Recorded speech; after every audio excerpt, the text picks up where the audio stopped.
Welcome to the episode 117 of the Expansive. We are grateful to have you here with us today. So thank you so much for sharing your time and attention with us. Since the beginning of 2022, we've had 7,913 hours of listening to the Expansive by you all out there. And we are so incredibly grateful. So thank you so much for that level of attention. And right now, we have a 96% hit rate from over 125 people who have listened to the podcast. So again, we are so very grateful for everybody listening and giving us your attention. If this is the first time or listening to The Expansive, welcome to it. It's a podcast for people who want to live a more expansive life. And my name is John Sanei. I'm an author, a speaker, and a future strategist. And I'm always joined by my ever handsome and now a best-selling author, Erik Kruger, who's also a best-selling author. That's the second time I'm saying that. What a proud moment. A keynote speaker and an executive coach.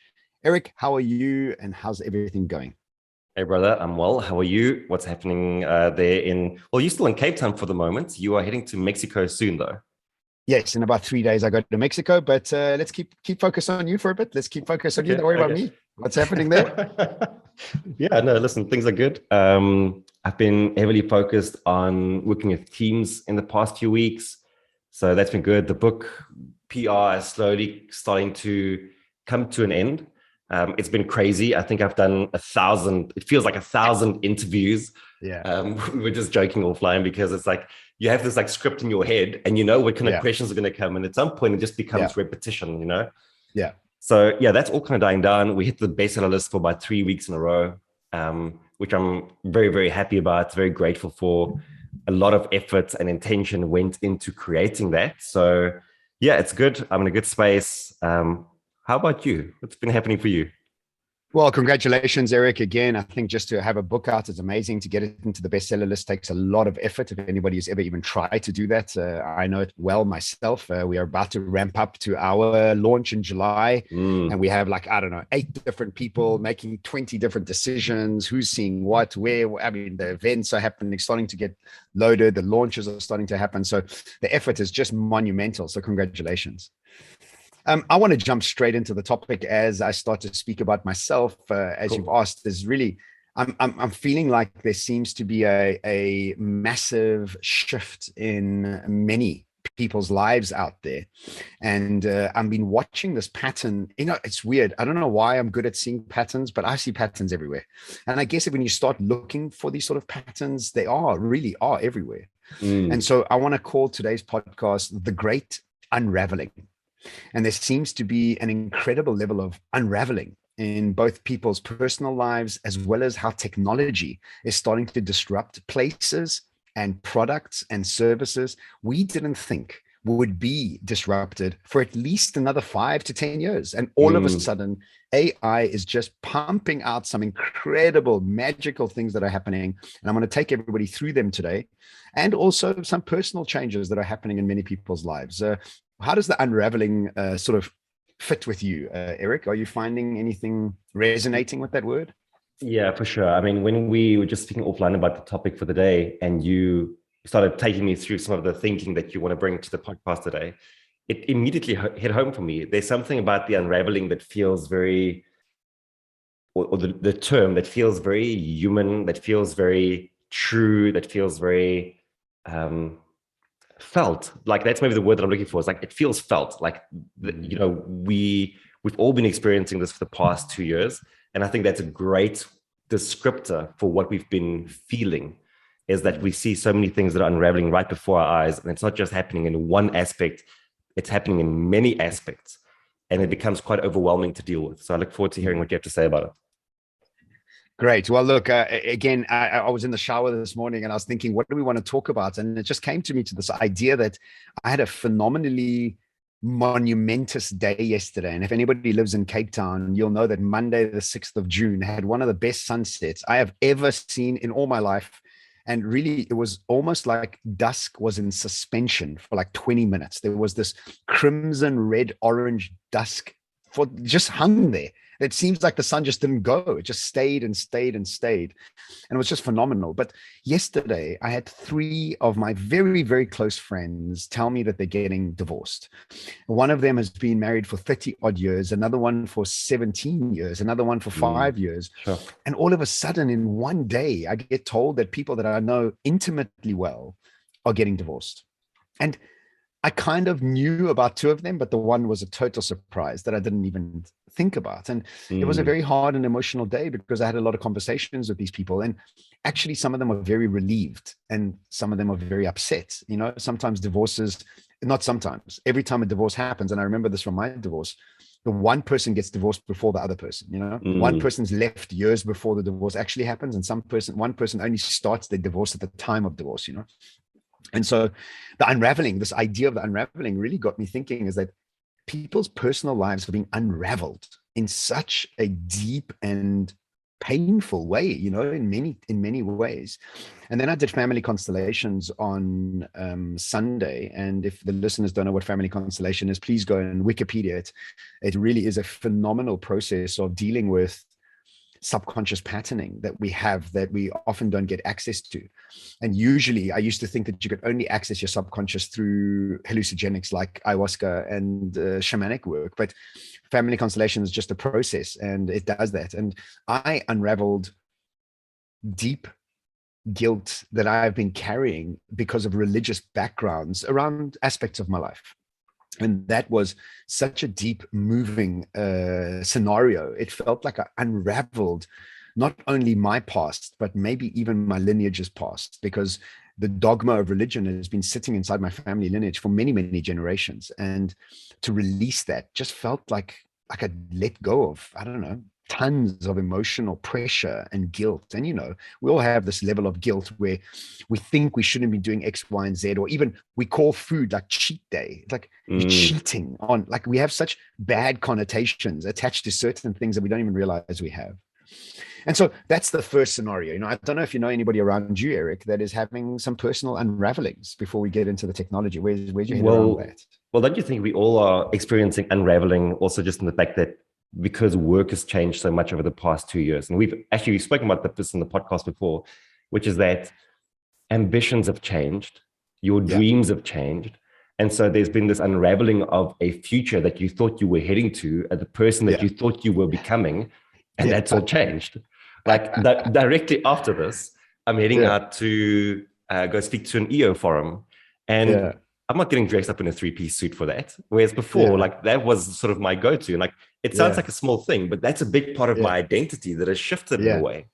Yeah. So I think, you know, I think personally for myself, I've seen a lot of unraveling. I feel like I'm dealing with unraveling at the moment as I'm also kind of shifting focus in my business.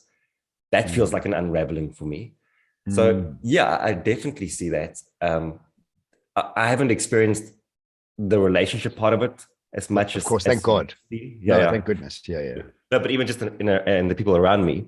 But I've definitely experienced it from a ambitions, goals, futures point of view for myself, and definitely for people around me. I was speaking to a lady the other day that runs a formidable business. Like they're doing like 100 million turnover a year. And she was saying, like, I don't even want to look at my business. Like, I don't even want to be there. I just want to be at home and garden, you know? She's like, is there something wrong with me? And it's like, no, well, there's an unraveling that's been happening. So, yeah. I also see a lot of friendships changing, you know, a lot of people that we used to once be friends with, maybe even our lives. And all of a sudden we're like, I've got nothing in common with this person. How weird. It's like, you know, I made a video the other day about having friendships in the gray. It's like all of a sudden I've got all these friendships that were super tight, but they now just sits just outside. It seems like there's a real splitting of consciousness and a real splitting of vibrational, like sort of frequency that we carry, you know?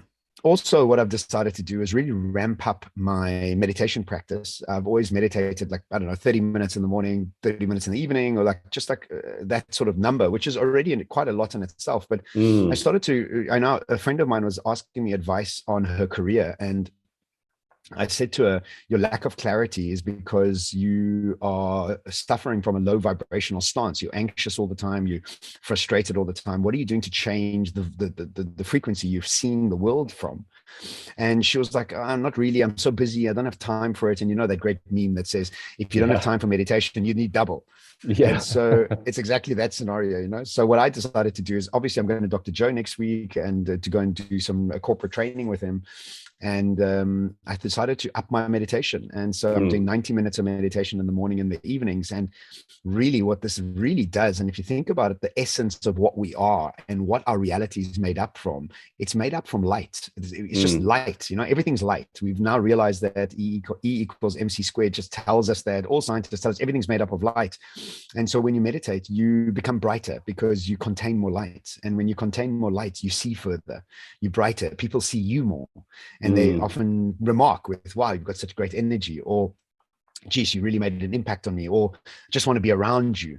And all they're trying to say indirectly is you carry more light. And so how do you carry more light? It's through meditation. It's through breaking addictions. It's through healing anxiousness. It's through all these sort of things. And the Dr. Joe meditations are really such a fantastic tool to do this. So for the last week or so, I've been doing these 90-minute morning, 90-minute evening, and geez, it's just synchronicities increase, just clarity increases, your brightness and energy increases. And so old sort of things really fall off you. And I love the fact that Dr. Joe says this really profound thing. He says, never try and forgive anybody.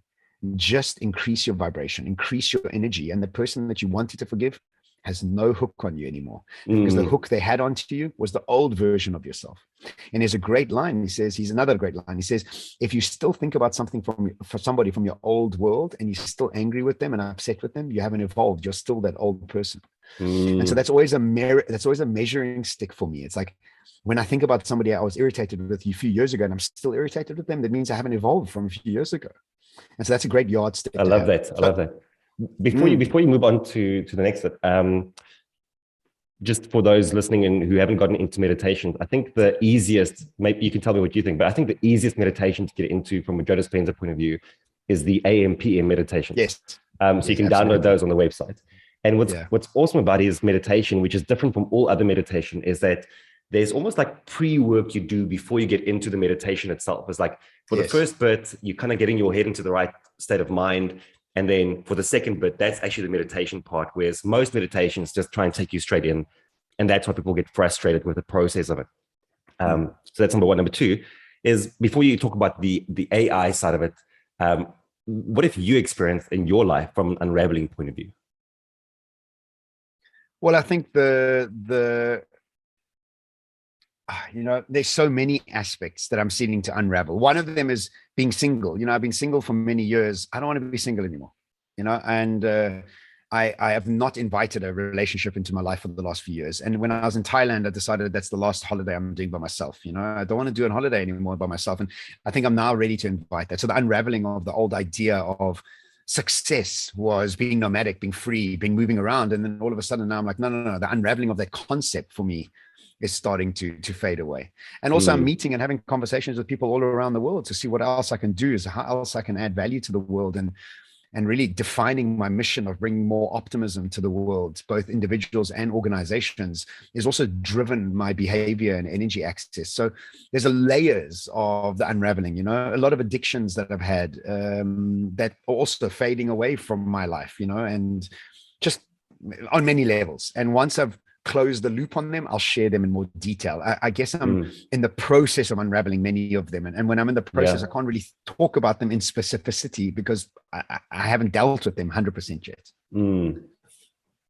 Perfect. Okay, so let's move on to AI. And what's happened over the last 2 weeks is I have been quite literally flabbergasted. I'm not kidding. I've been watching, and everybody who's listening to this, please go and watch a YouTube channel called Cold Fusion.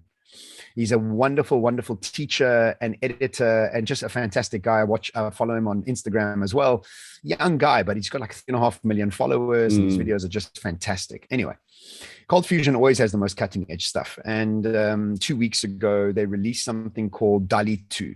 And DALL-E 2 is a artist AI that is able to take any script and make it a piece of art within 4 seconds with 20 or 30 different variations. So for example, you could dictate to DALL-E 2 or to write in text. You want a Sudanese woman from the 1930s that's pregnant, walking in a mountain range, done in Bart Simpson style art.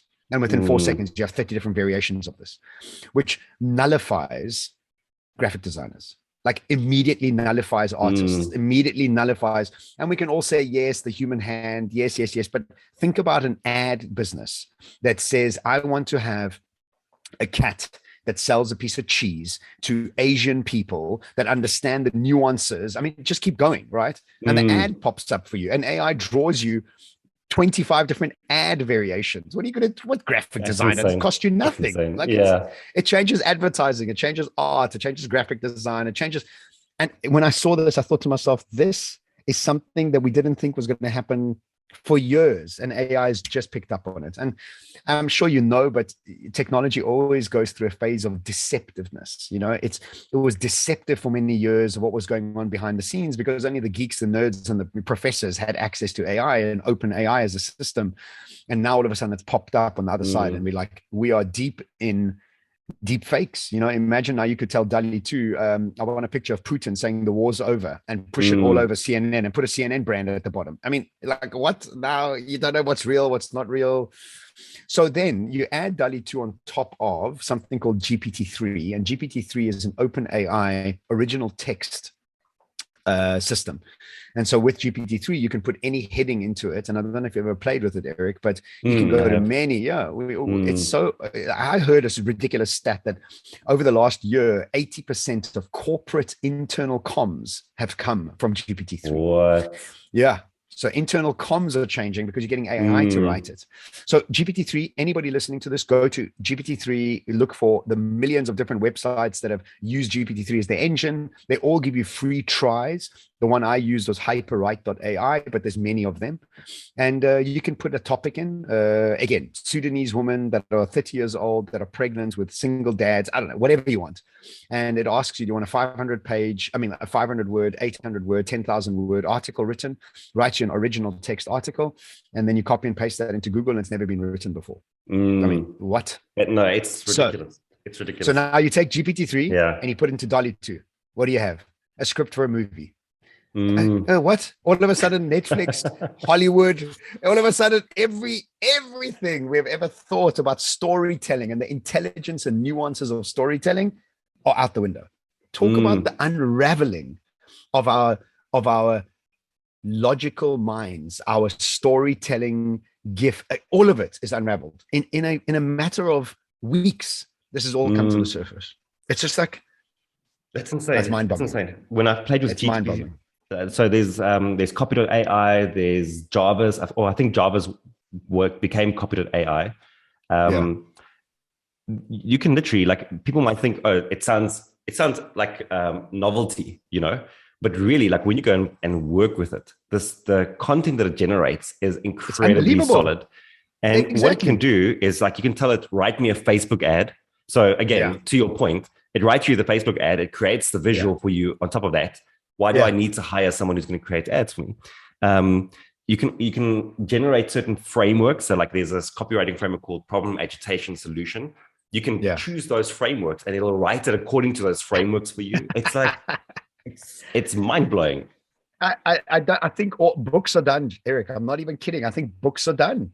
Why do you need to write a book? For what? I don't even know. Why would you want to read a book? Like, I don't know. I don't even know what to do with this information, to be honest. You know, it's so big inside my head that I have no idea what to do with it. And then just a few days ago, Nature magazine released a study. And now, if you don't know Nature magazine is like, for scientists and researchers and biologists, if you are ever featured in the Nature magazine, it's like winning an Oscar for an actor, right? Yeah. It's like you and I getting a New York Times bestseller. It's like the end of the end. And so they came out with the latest study from AI that has been able to redesign enzymes and amino acids into something called PETase, PETASE. And this new enzyme now is able to break down plastic in 24 hours. It's a brand new variation of enzymes, a brand new variation of amino acids put together in a brand new way. And AI spit it out, apparently millions of them. And this one became the best one. So they tried it out. And if you go and look up AI in generated enzyme that eats plastic, watch the video of plastic being eaten in 24 hours. So all of a sudden, what we need to do, and I don't know how stable it is, I don't know where we are in the production of it, I don't know any of that, but just think about that. In all of a sudden, all the plastic that we have had an issue with in the world is going to start being eaten away by an enzyme created by AI. Dude, welcome to the future. Talk about the unraveling of individual and social structures of artists. And you know what we always say in our talks, I know I definitely say it, we are safe, creativity safe, don't worry, it's only the logic that's been AI'd away. I've got to change my presentation. My presentation is like, it doesn't make sense anymore. So I think the point of this podcast today is, if you're going through a tough time, we all are. If you're going through a questioning of you, your career, what you want to do in the future, who you are and how you add value, we're all in the same boat together. And all of us have done it at different levels. But the number one thing we can do, the number one thing is to elevate our energy. Because if we are doing the same things and stuck in anxiousness, stuck in frustration, keep eating bad food, keep doing bad practices of doing whatever it is that is not feeding your ability to elevate your energy, you're going to be continuously seeing that reality from a point of frustration and anger, which is a low vibration. The process of meditation, the process of cold water plunging, the process of fasting, the process of all these things elevate your energy. And when you elevate your energy, you become brighter and see further. And that becomes the ultimate tool set that we have available to us. Yeah, listen, I really enjoyed this. I kind of leave feeling a little bit unsettled, perhaps, because it feels overwhelming. It feels very big. There are so many things happening at the same time that you're not quite sure how to prepare for it at a more, I want to say, practical level. So like, I'm thinking like, what skills do I need to learn? Because we've had this idea, like you're saying, that where you thrive in a future where everything is automated is that you bring your creativity to the table. and then once that starts getting taken away, you're like, well, what do I then bring to the table? Yeah. But I think there's also there's a level of patience that we need to exercise in seeing how things unfold, but always having the awareness and the intention of seeing where you can add more value as time goes along. Because there will always be space for what humans bring to the table. There will always be space for us to add more value, to bring our unique flair to the table. What that looks like will change. But if you are intentional enough in seeking it out, you will see it. And I kind of wanted to say to you earlier, when you were saying you're good at recognizing patterns, I think why you are good at recognizing patterns as well, there's a layer of experience that has come with that, but there's also that you look for patterns. And when you look for things, they are revealed to you. So I think that's also a big thing to take away, is that you need to look for where you can add value in a world that is fast and faster becoming automated. Look, I think also is to see patterns, you need to be above them. You can't be within them. When you're inside the game, like, if the best analogy is a footballer, when you're on the pitch, you can't see the game like a manager can from the stands. So when you got an elevated viewpoint of the match from the stands, like let's say up 20 or 30 seats up, you can see the patterns quite clearly. So again, what is the word? Elevation. So it's not about what you need to be learning. It's about how you're managing your emotional state through a process of change. This is not a to-do list. This is a emotional process of fitness and exercise. And so we have been in the world of doing. We've been in the world of achieving. Now it's in a world of agility and emotional stability through a process of massive change. So if you can't absolutely ascertain the outcome, the only thing you can manage is your behavior. And so really it's about a behavior management process. It's about surrounding yourself with coaches. It's surrounding yourself with the input that is there to increase your perspective. And so for me, it's always comes down, it always comes down to this, because it doesn't matter if AI is doing this. It doesn't matter if all this chaos is happening. How are you perceiving it? And are you seeing opportunity, or are you seeing threat? Yeah. Or are you being a danger to the danger, or are you being harmless to the future, right? Mm. And so the truth is most people are harmless, because they are like, oh my God, this is not what I expected. Well, welcome to the future. Nothing is what we're expecting. And I'm going to say this again. Aliens are coming. Just be ready, because over the next few years, you're going to start engaging with other beings. And you might think I'm crazy, but yeah, that's fine. I don't mind. But I'm telling you, these things are going to start evolving at such a pace that we are going to be totally left like, oh my God, I can't believe that just happened, So yeah, it's an exciting time. It's a scary time. And the process here is, it's okay that we're going through the Great Unraveling. You're not alone that you're going through the Great Unraveling. We are all in an unraveling process. I like that. Thank you very much for sharing that with us. I think you can take this out. Great. Well, thank you for listening to this episode. We're happy to have you with us again today. Remember to follow The Expansive on Instagram, LinkedIn, Facebook, and YouTube. And stay tuned for the next episode of our new segment, You Ask, We Answer, which will be going live really soon again, because we've already done 2 episodes. The next one is going to be Erik. So if you have any questions that we want us to answer, we do it in sort of like 5-minute solo segments. And lastly, you can find out more about us, reach out to our teams, and book us as speakers at an event by visiting theexpansive.com. Until next week, stay expansive. Goodbye.